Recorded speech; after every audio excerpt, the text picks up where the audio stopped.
Hello, everybody. Absolutely delighted to participate to this 2021 edition of Digital Senate. I'm Alain Sanchez, EMEA CISO of Fortinet.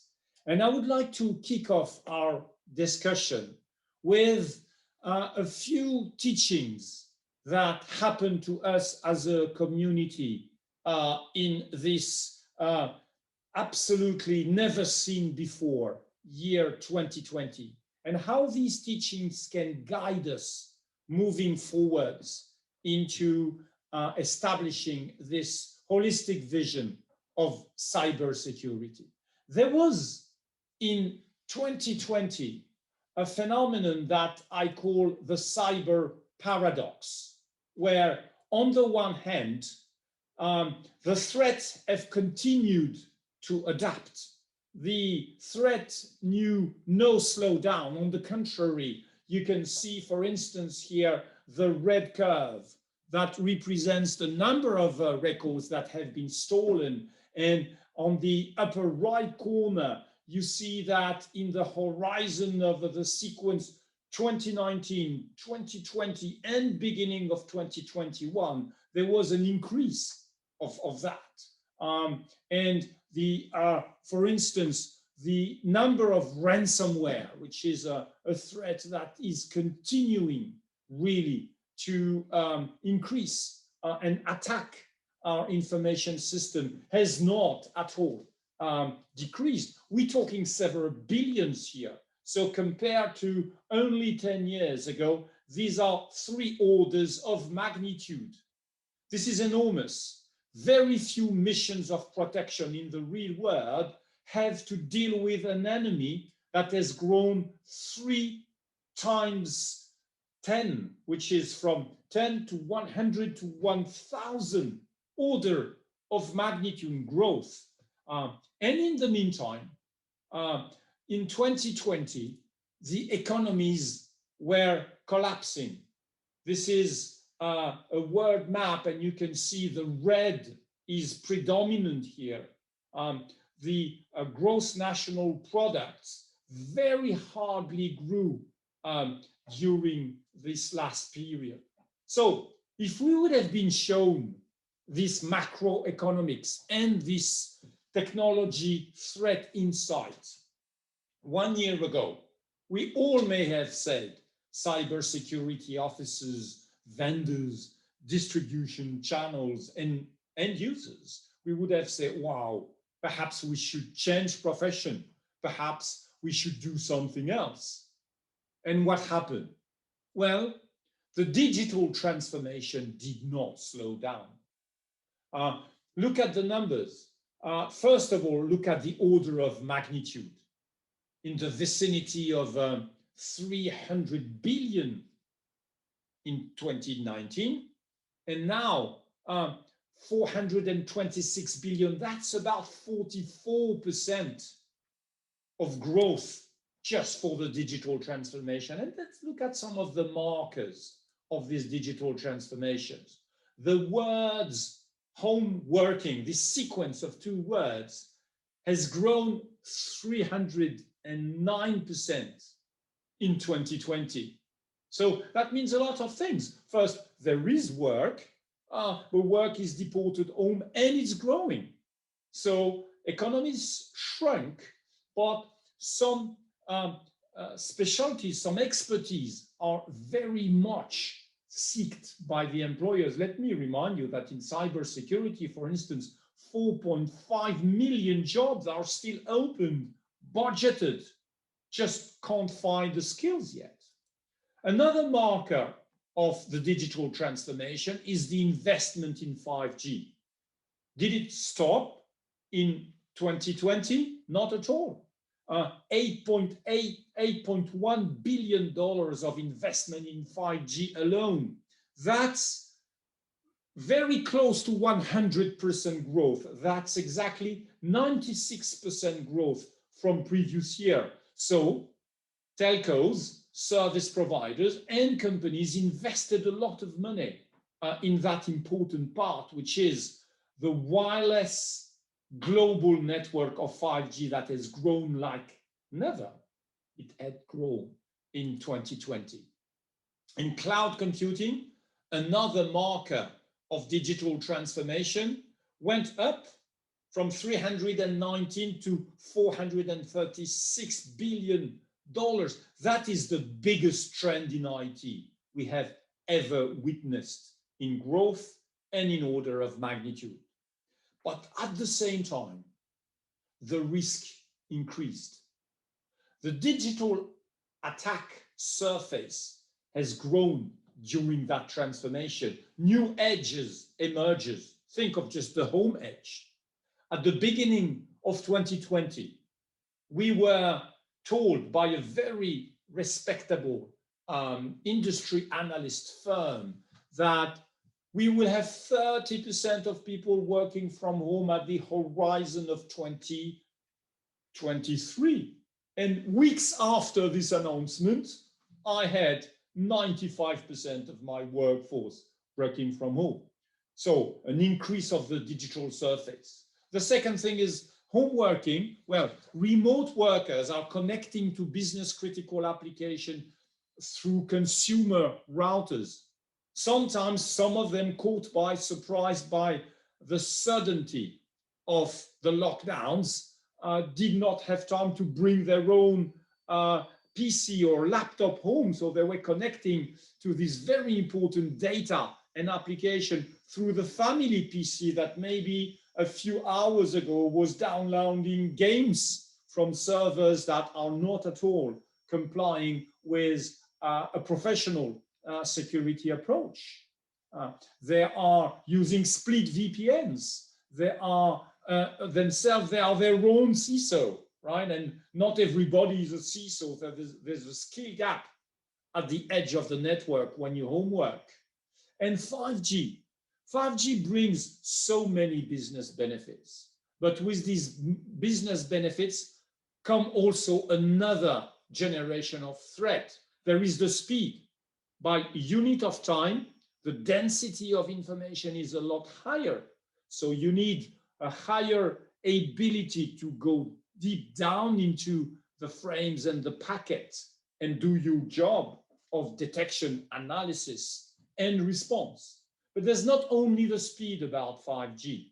There is the latency that has been reduced a lot, and that opens new, absolutely outstanding business possibilities. The response time of the network at the edges is such that you can remotely drive a car or proceed to remote surgery with a global expert piloting a robot, and the precision and the speed and the low latency of what happens at the other end of the surgery makes it possible on location to proceed to surgery acts that were not even possible to imagine before. So lots of benefits, but at the same time, a completely different architecture.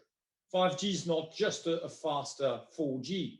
It's a distributed, very promising series of services that augment the attack and the possibility of surface. You call a service the same way you would instantiate a module in previous software development capability. So new software, new edges, new surface of a different type, and speed and low latency to react.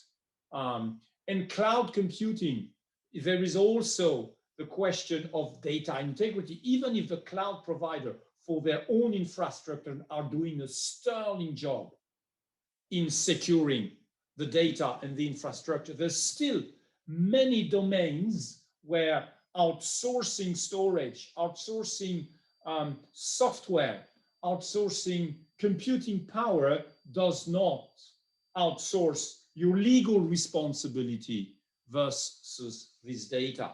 And the privacy laws, absolutely great that these laws are here to protect us as individuals, but another stream of requirements on the cybersecurity officers. So you see the paradox. Threat raises, economy shrunk, could have been a disaster, risks are raising, And nonetheless, it was a year of growth for cybersecurity officers. They saw the scope of the job raise, their own visibility at the board becoming even more important. And I took some of examples of Fortinet figures here. We grew in volume and in profitability, so we could invest even more. We could do acquisitions, and we could invest, for instance, 341 million in research of development. So it's quite healthy to ask ourselves the question at the beginning of our debate here in the Digital Senate. Why such a success in what could have been an horribilis and a horrible year in 2020? The first thing is that from the beginning, Fortinet forecasted the merger of security and networking. It was actually the founding father of Fortinet, Ken Xie, in 2000, that say, well, let's look at that. We have networking functions such as connectivity, establishing VPN, ability to route traffic on the one hand. But we have another stack of functionalities, which is SSL, IPsec, authentication, everything related to security. And they should not be proceeded at the detriment of any of it. We should, at the moment we design the innovation, the new network, the new collaboration, the new expansion, the new scope of innovative application, we should have at the same time the ability to embed security into that. And he called it security-driven networking. And that has never been so crucial than in 2020. And a second element is we all like the cloud from a CapEx reduction perspective. We also like the cloud because, frankly, it saved our economies during the last 12 months. But at the same time, your gut feeling as a cybersecurity officer is to say that we say that the most precious thing is the data. And the next thing we do is we put data everywhere in a very distributed architecture. The vision of Fortinet is to free you from the roadmap of any cloud vendor. And God knows they do a great job in securing their infrastructure, but as I said before, you still have responsibility. And we always have this little propensity to say, am I completely tied into the roadmap of a cloud vendor? Let's take the example of OT. The number of little objects like that. This is a remote control that enables me to pilot this camera, right? I'm zooming in and zooming out a little bit just to show you. And there are many objects in this room that are connected to the network.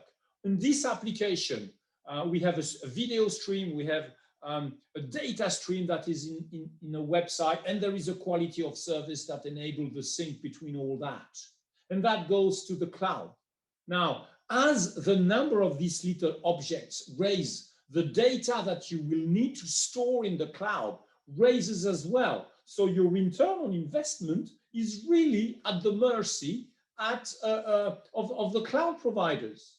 Now, when we enable you to have your security policies on top that transcends the diversity of the cloud offerings, then you free yourself from any roadmap.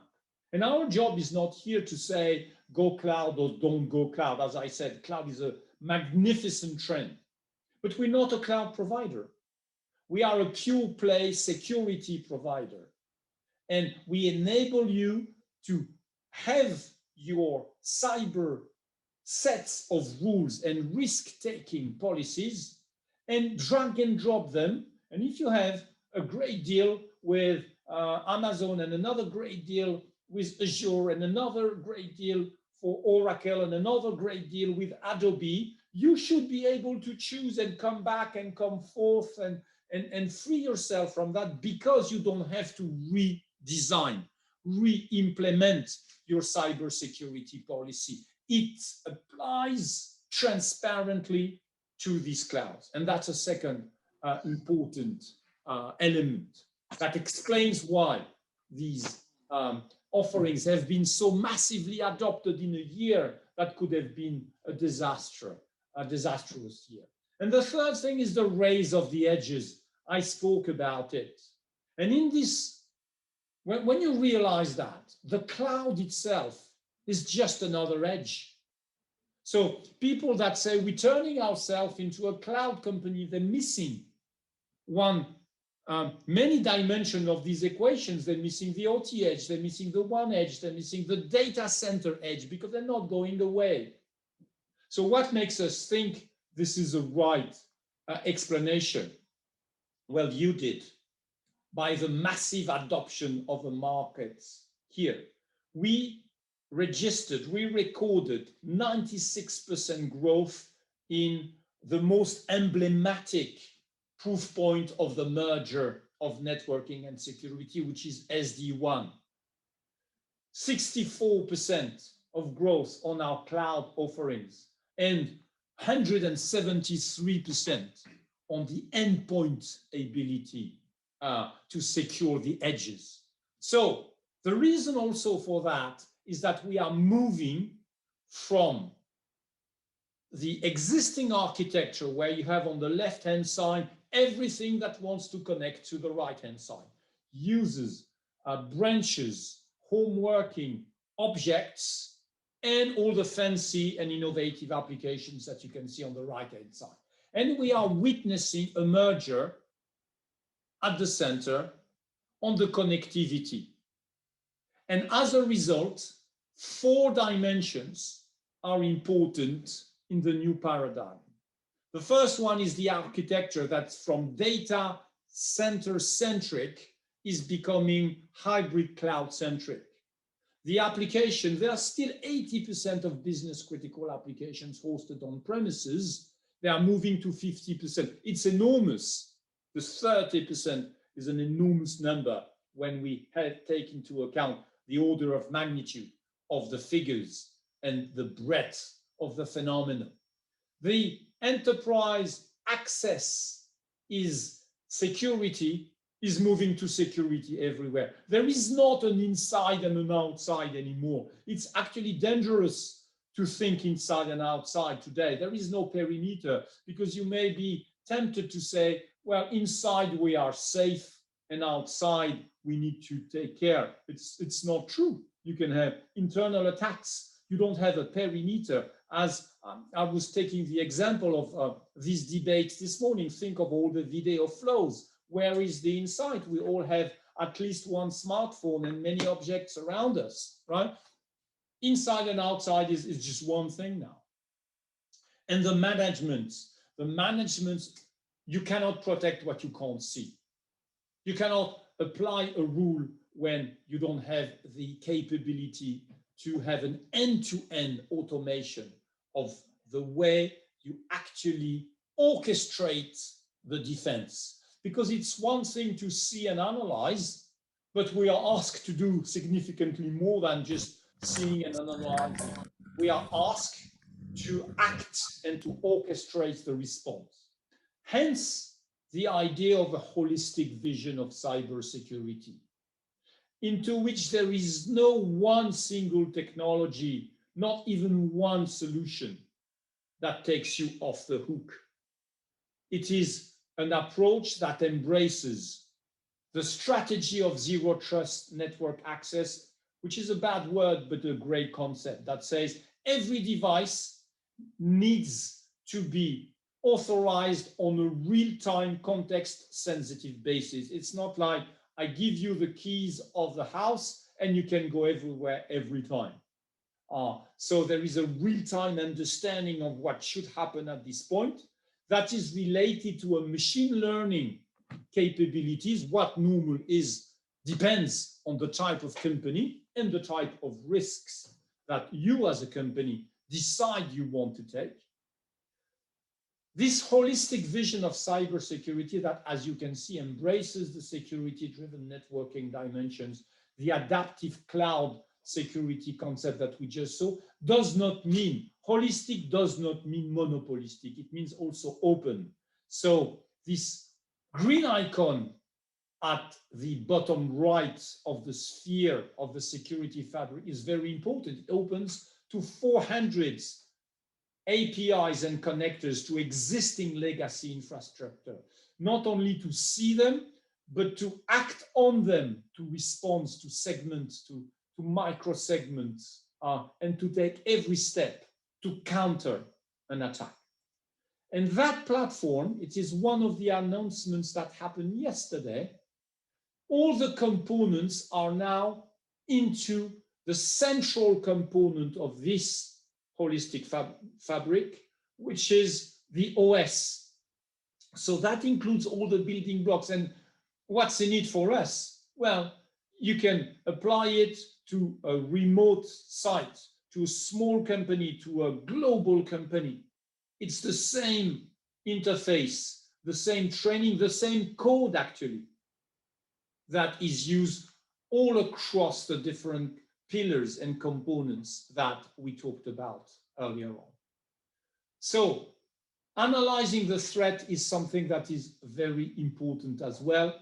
Let me tell a quick word about Fortiguard, which is 200 dedicated and passionate cybersecurity officers and analysts that create a series of protection services to which you can subscribe for your own sake, but also to be able to explain inside your company what is going on in a region, in a country, in an application, so that you make your users more aware, you train them, you upskill them, you enable a cyber culture to be part of your operations, security operation, network operations, but outside IT and security teams as well. And let me end up on these benefits. There are three types of benefits in this holistic approach.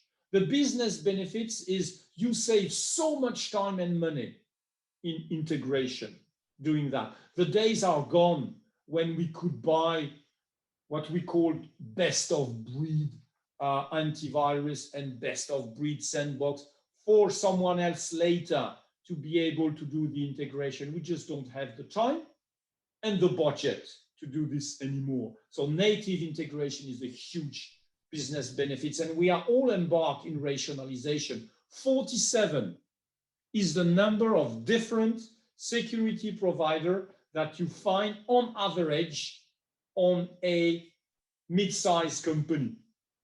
Rationalization is very important. It's like having soldiers fighting against the same soldiers in the same army. Second element is the technology superiority. There is no compromise between security and networking. They work together, merged as one into a series of advanced features integrating into the very OS of the holistic approach. And finally, for people, artificial intelligence offloads the human brains for many stressing tasks. So your personnel that is so difficult to find and to recruit do not leave because of the stress. Currently, 16% of people working in SOC and NOC are recognizing they are considering leaving because of the stress of the manual operation, manual correlation between alarms. You have a larger scope of work as a cybersecurity officer, and you have one mission, because cybersecurity is not just another business, it's a mission. We have to make our hyper-connected world a safer place. And that's a passionating job. So when people go into cybersecurity, they have a full employability. Remember this 4.5 billion passionating job opens around the world.